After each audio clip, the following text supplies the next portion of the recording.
একদিন এরকম সময় আসবে তুমি রিয়েলাইজ করবে, তোমায় রিয়েলাইজ করানো হবে, আর করাবে হচ্ছে সেই ভগবান। যেই যে জিনিস তুমি যাদের জন্য করেছো নিঃস্বার্থে, সেই জিনিস একদিন তোমার কাছে থাকবে না। এইটা অতীব সত্য। আর অনেস্টলি যা করেছো ভালোই করেছো, কারণ তুমি তখন রিয়েলাইজ করবে যখন তোমার কাছে সেগুলো থাকবে না, তুমি তাদের জন্য কী কী করেছো। এটা তোমারও জানা উচিত।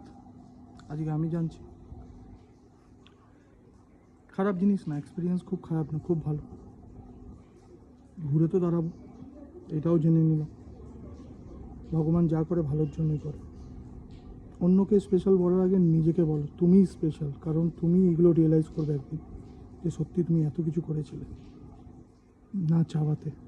আর সেই ব্যক্তিরা পালিয়ে গেছে অলরেডি, কেউ নেই ধারে পাশে। দেখো নোবডি, খালি তোমার সাথে তোমার অন্তরে ইনি থাকবেন, বা যেই থাক তোমার সাথে, তুমি যাকে মানো। নিজের উপর বিশ্বাস রাখো, হার মানবো না।